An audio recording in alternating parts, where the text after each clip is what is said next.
Hello, everybody. Welcome back to the Chico MMA channel. And we finally know what KSI was talking about when he tweeted this out on Friday. He said, this Monday, Misfits is going to change boxing forever.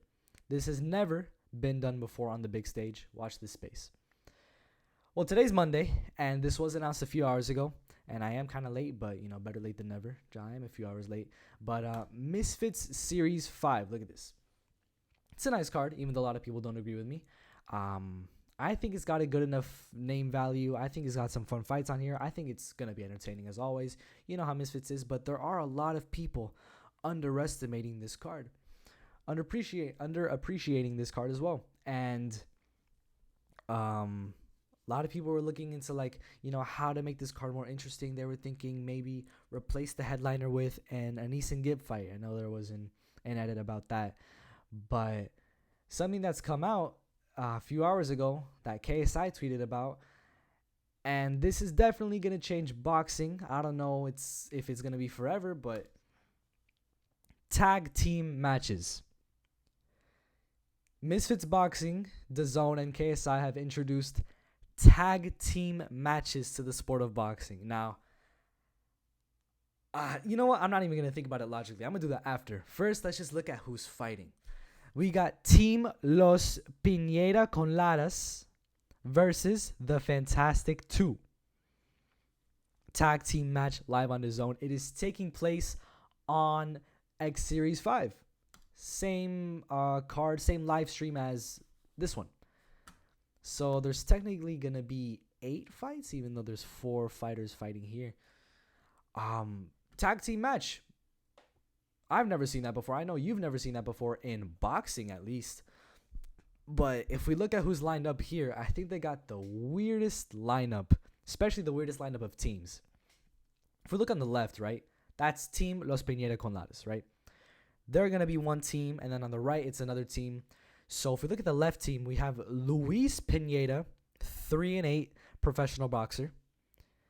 No knockouts.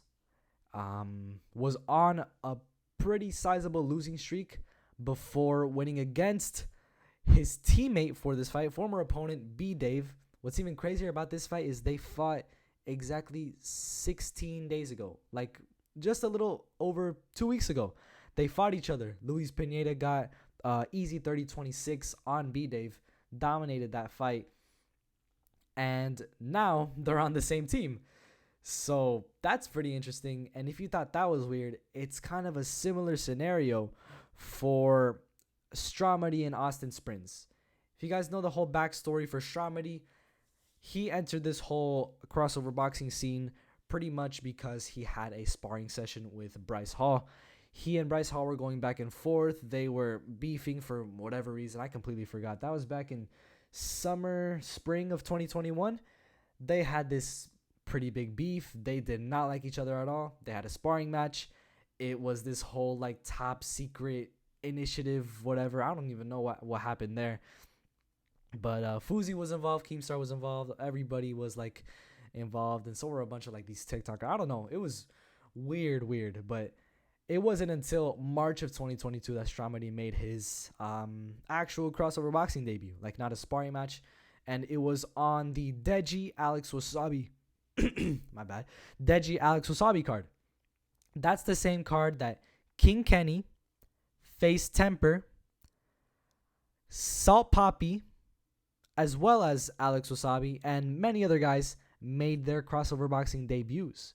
So that was a pretty eventful card there. And Stramedy was one of the guys debuting. Another one of the guys debuting was his opponent, who was Austin Springs. Now, I don't know anything about Austin Springs, if I'm honest with you. All I know is that Stramedy barely won the fight against Austin Springs. That was the first fight of the night, I'm pretty sure. No, it was the second fight that happened on that night. The first fight was the Salt Poppy fight. It's kind of crazy how far he's come.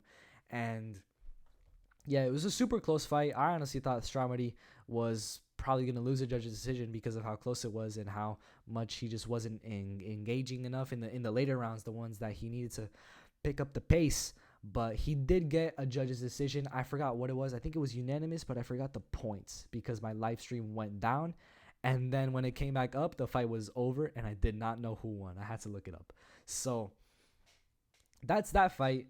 Now it is Luis Pineda and B Dave versus Stramedy and Austin Springs. Four former rivals are now teaming up and going against each other. Except they're teaming up with their rivals. Like, they could have easily done a more evenly matched fight, like Luis Pineda and Austin Springs versus B Dave and Stramedy. That would have been way cooler in my opinion, because it would be like, the rivals going after the rivals.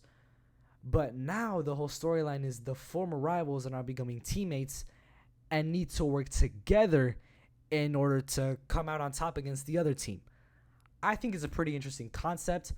I don't know what's going to go on here. I don't know when this tag team match is going to take place, like at what point in this card it's going to take place.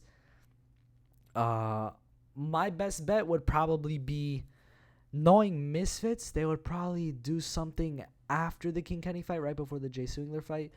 But I think if they were smart, they would probably do it after the Astrid Wet fight, because the Astrid Wet fight I already know is going to be a silly one. It's going to be a bit weird and wild. So to have this one right after, it's going to bring a very interesting energy to the arena that I think is going to be pretty fun. And then you're going to have the professionals, Waleed Sharks, Dean the Great, King Kenny, Jay Swingler. I think that's the best way to go about this card, so that the tone isn't going like back and forth. You're going to have the fights that aren't so good, like, the debuting guys. They're probably not going to have a super entertaining fight. Ginty Halal Ham, I think, will be pretty fun. And then you're going to have, just like the kind of sloppy, less experienced fights. That's going to be Ashaway, AJ Bunker. That's going to be this fight. This fight's going to be very, very silly, but that's what makes it entertaining. And then you have the professionals fight. I think that's the best way to go. I think that's the ideal way, to keep the people watching live and the people watching in person, to keep them in the whole, engaged in the whole experience overall. So that, you know what I mean? Like, not fluctuating between silly, professional, keeping like organized. If that makes sense at all. I might not be making any sense. But if they do that, it would be right in the middle of the whole event, which I think is even better. So, hell yeah. It's kind of like a halftime show. This is your halftime show. And I'm going to be enjoying it because, Jesus Christ. Making a prediction for this one, I'm pretty sure I've already got who I think will win. I think a lot of people are going to agree with me. But I'll be talking about that on the whole predictions video. That'll be on March 3rd or March 2nd. So be aware of that. Also, the whole Logan Paul announcement with the UFC, that's coming out tomorrow. I'll talk about that tomorrow.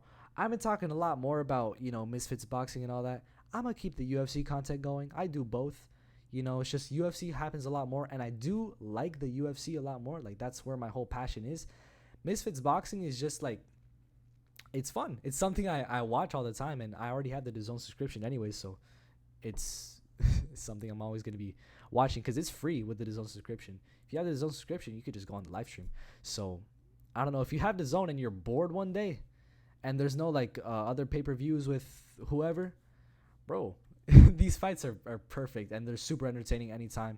That's why I talk about them on this show. It's just because they never fail to disappoint with entertainment, and I find that crazy. Also, mainly because it involves, guys like KSI. And I've been watching KSI since I was, young. And I still am young, but, even younger. So, it's something I'm just always watching. And, yeah, not much else to say about that, really. Just, if you ever feel like there's more content coming out towards one side or the other, like more Misfits or more UFC, that's just because more stuff is happening on one side than the other, and I'm going to be putting content out to talk about it every time. Because right now, the UFC's been like a little bit stale. I'm not trying to say stale, like they had those huge announcements on Friday, but nothing happened on Sunday, nothing happened on Monday, and that's not to shit on the UFC because obviously after those big announcements, you're not going to have much else after that. That's fine. It's just Misfits is having a lot being put out in that time, so that's why I'm talking about it. That's it, really. It's just if something happens, I will talk about it, and if I have an opinion, I'll talk about that too. So yeah, that's just pretty much it. Subscribe, and I'll see you in the next one.